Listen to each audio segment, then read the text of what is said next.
Hello friends, मेरा नाम है घनश्याम महेश और स्वागत है आप लोगों का मेरे यूट्यूब चैनल घनश्याम जीके में। तो आज हम देखने वाले हैं हमारे टॉपिक टिश्यू का अगला पार्ट। इसमें हम स्केलेटल और वैस्कुलर और नर्व्स और मसल टिश्यू के बारे में अध्ययन करेंगे।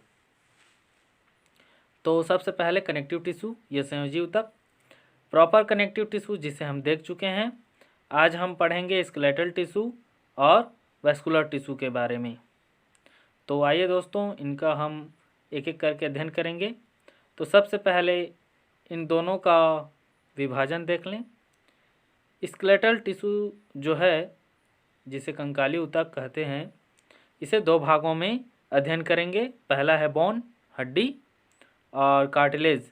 यह भी एक प्रकार की हड्डी है, परंतु यह मुलायम रहता है, जैसे हमारे कान की हड्डी। दूसरा है वैस्कुलर टिश्यू। इसमें हम देखेंगे ब्लड, कार्पल्स, जैसे आरबीसी, डब्ल्यूबीसी, थ्रोम्बोसाइट्स, प्लाज्मा, और दूसरा है लिम्फ।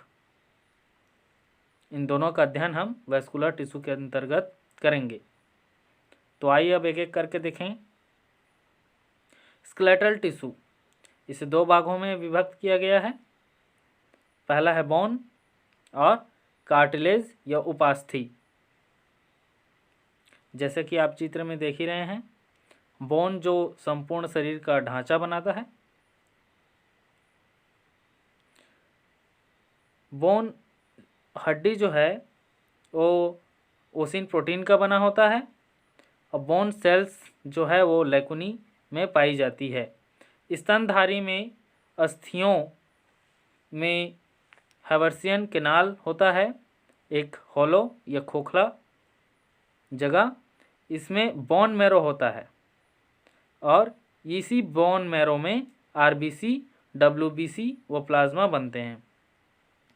बोन का स्ट्रक्चर आप देख ही रहे हैं। इसमें आप लेकुनी भी देख सकते हैं, ओसाइड्स भी हैं, बोन मैरो और हैवर्सियन केनाल देख सकते हैं। अब देखते हैं कार्टिलेज या उपास्थि। यह कॉन्ड्रिन प्रोटीन का बना होता है। इसमें बोन सेल्स जो लेकुनी होता है उसमें ये 1 से 4 की संख्या में पाई जाती है। ये कोमल हड्डी है। इसके निम्न भाग होते हैं। इसे हम कर्णपटल और हड्डियों के जॉइंट में देख सकते हैं। ये हमारे नाक के अग्रभाग की जो हड्डी होती है उसमें होती है, तथा जॉइंट में होते हैं। वैस्कुलर टिश्यू, इसे हम दो भागों में अध्ययन करेंगे। पहला है ब्लड, जिसमें हम blood carpals, RBC, red blood cells, WBC, thrombocytes, plasma, और दूसरे भाग में लिम्फ को देखेंगे। तो आइए एक एक करके इनका अध्ययन करें। ब्लड, रुधिर, यह तरल संयोजी ऊतक है। यह दो भागों से मिलकर बना होता है। पहला है ब्लड कार्पल्स, दूसरा है प्लाज्मा। तो सबसे पहले हम देखेंगे ब्लड कार्पल्स। इसमें RBC, erythrocyte, WBC, leucocyte, blood platelets, thrombocyte, और इन सभी का फॉर्मेशन जो होता है वो बोन मैरो में होता है। अब हम देखेंगे आरबीसी, इरिथ्रोसाइट। इसमें हीमोग्लोबिन होता है जो लाल रंग का होता है। ये हीम प्रोटीन के बने होते हैं, और ये ऑक्सीजन और कार्बन डाइऑक्साइड गैस का संवहन करती है। इसका चित्र आप देख ही सकते हैं। ये लाल रंग का और गोल है। डब्ल्यूबीसी, ये इसे ल्यूकोसाइड भी कहते हैं। हीमोग्लोबिन अनुपस्थित होता है, और इसका कार्य होता है हानिकारक रोगाणुओं को नष्ट करना। इसका भी फॉर्मेशन बोन मैरो में ही होता है। इनमें ये निम्न प्रकार की संरचनाएं पाई जाती हैं, और इसे निम्न भागों में बांटा जाता है: वेसोफिल्स, यूसोफिल्स, न्यूट्रोफिल्स, मोनोसाइट और लिम्फोसाइट सेल्स। ब्लड प्लेटलेट्स, यह इसे थ्रोम्बोसाइट भी कहा जाता है।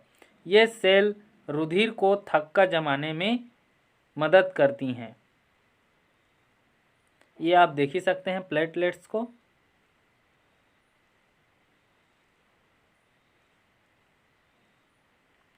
प्लाज्मा, यह रुधिर का 55% भाग या 55% भाग बनाता है। यह क्षारीय होता है। प्लाज्मा में 90% जल होता है तथा 10% कार्बनिक और अकार्बनिक पदार्थ होते हैं। ये प्लाज्मा सेल्स है और यहीं पर एंटीबॉडी भी बनते हैं। लिम्फ या लसिका, यह रंगहीन लिक्विड है। आरबीसी और प्लेटलेट्स इसमें नहीं पाए जाते। रुधिर की तुलना में कम पोषक तत्व पदार्थ होते हैं तथा कार्बन और अपशिष्ट पदार्थों की मात्रा इसमें अधिक होती है। अब आप डायग्राम द्वारा इसे समझें। ये हमारे परिवहन तंत्र में भी है। एल्वियोलाई में इसकी संरचना आप देख ही सकते हैं तथा ये ह्यूमन शरीर में एक तंत्र के रूप में फैला रहता है। इसमें नोड्स पाए जाते हैं जिसे लिम्फ नोड कहते हैं और इन्हीं में जो कोशिकाएं होती हैं वो होती हैं जिसे टी सेल्स, बी सेल्स और बैरियर सेल्स कहते हैं। इसके चित्र को आप गौर से देखिए।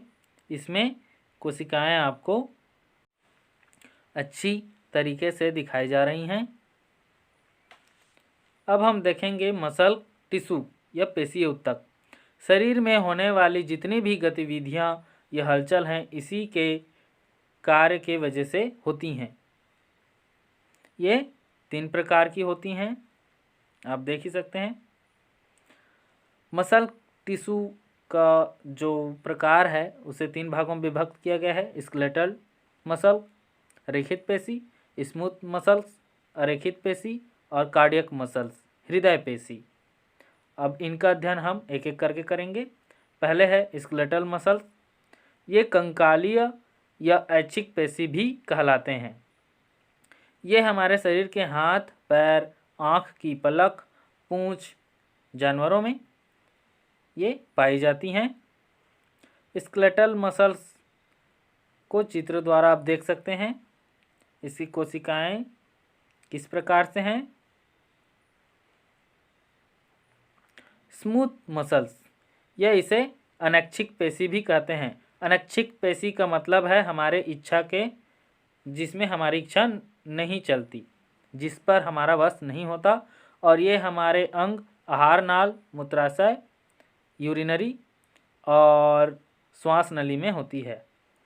स्मूथ मसल्स जिसका चित्र आप देख रहे हैं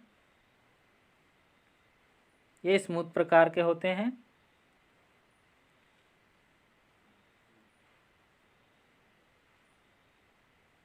कार्डियक मसल्स, यह केवल हृदय में पाई जाने वाली मसल्स है। ये लगातार कार्य करती रहती हैं बिना थके।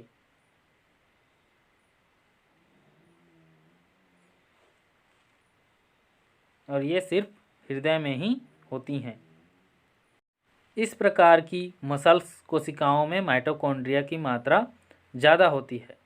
अब हम देखेंगे नर्व टिश्यू या तंत्रिका ऊतक। यह संपूर्ण शरीर में फैली हुई एक जाल है। यह संवेदनाओं को प्रसार करने का कार्य करती हैं और इनकी कोशिकाओं को हम न्यूरॉन कहते हैं।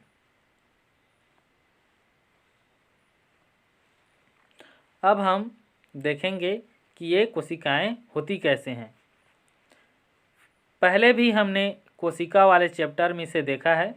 ये हमारे शरीर की सबसे बड़ी कोशिकाएं हैं। टाइप ऑफ न्यूरॉन, अर्थात इनके कार्य के आधार पर इन्हें 3 भागों में विभक्त किया गया है। सेंसरी न्यूरॉन, संवेदी न्यूरॉन, मोटर न्यूरॉन, प्रेरक न्यूरॉन और तीसरा है मिक्स्ड न्यूरॉन, मिश्रित न्यूरॉन। नर्व टिश्यू को आप देख ही सकते हैं। ये हमारे शरीर की सबसे लंबी कोशिकाएं हैं।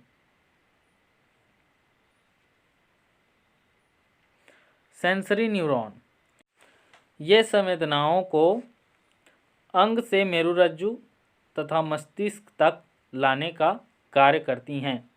इसकी संरचना को आप देख ही सकते हैं।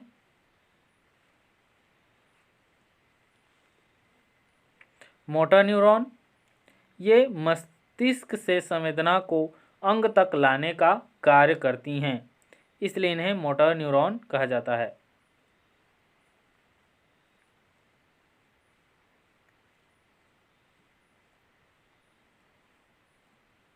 उसके पश्चात हम देखेंगे मिक्स्ड न्यूरॉन।